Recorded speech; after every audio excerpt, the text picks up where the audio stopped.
एक बूढ़ी माँ की दर्द भरी कहानी। 3 साल हो चुके थे बेटे को अपना घर छोड़कर विदेश में बसे। इन 3 सालों में बूढ़ी माँ और ज्यादा बूढ़ी हो गई थी। 75 वर्ष की उम्र में सुलोचना देवी की याददाश्त काफी कमजोर होती जा रही थी।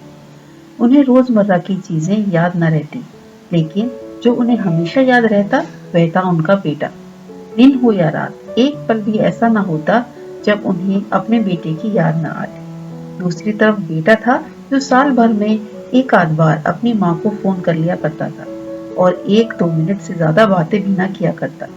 फिर भी ये बूढ़ी माँ टकटकी लगाए अपने बेटे का इंतजार करती रहती। एक दिन बेटे का विदेश से फोन आया। हेलो हेलो, सुन रही हो ना माँ? अनिल बोल रहा हूँ, तुम्हारा बेटा। कैसी हो माँ? मैं ठीक हूँ बेटा। तुम बहू और मेरा पोता कैसे हो? माँ ने पूछा। सब अच्छे हैं माँ, मैं अगले हफ्ते गाँव आ रहा हूँ माँ तुम्हें लेने। अब हम सब साथ ही लंदन में रहेंगे। तुम्हारी बहू कह रही थी माँ को यहाँ पर ही लेकर आओ, बेचारी अकेली वहाँ परेशान होती होंगी, बेटे ने कहा। माँ की बूढ़ी सूखी आंखें आंसुओं से भीग गई। उसके कमजोर शरीर की नस नस में खुशी की लहर दौड़ गई। बेटे और बहू का अपने प्रति प्रेम देखकर माँ का मन खुशी से भर आया। बेटे ने आगे कहा, माँ तैयार रहना माँ, मुझे ज्यादा दिन की छुट्टियां नहीं है। जिससे जितने पैसे लेने हैं लेकर रखना, तब तक मैं प्रॉपर्टी डीलर से घर की बात कर लेगा। घर के लिए? माँ ने पूछा। हाँ माँ, गांव का घर हमें बेच देना पड़ेगा। अब हम साथ में रहने वाले हैं तो वहाँ पर घर रखने का कोई मतलब नहीं है माँ, बेटे ने कहा। बुढ़ापे की वजह से ठीक से चलने में असक्षम माँ ने पूरे मोहल्ले में घूम घूम कर अपनी इस खुशखबरी को सबको सुनाया। सभी को खुशी हुई। सबको लगा माँ जी के आखिरी दिन अपने परिवार के साथ खुशी से बीत जाएंगे। घर वापस आकर माँ ने अपने घर के कोने कोने को ऐसे देखा जैसे वह अपने दूसरे बेटे को देख रही हो। और देखे भी क्यों ना, उस घर को अपने बेटे से कम थोड़ी ना समझा था। अपने पति के साथ 40 साल यहाँ बिताए थे, लेकिन अब मजबूर थी। बुढ़ापे के आखिरी दिनों में बेटे और बहू के साथ रहना चाहती थी।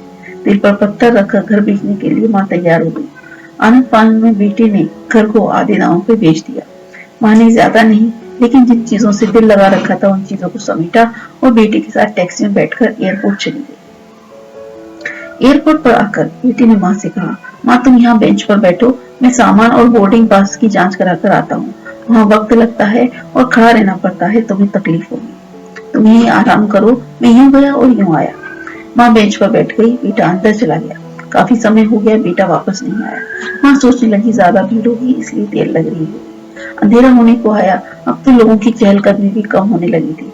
माँ को अब चिंता होने लगी। एक कर्मचारी ने आकर पूछा, किससे मिलना है माँ जी आपको? यहाँ पर क्यों बैठी हैं?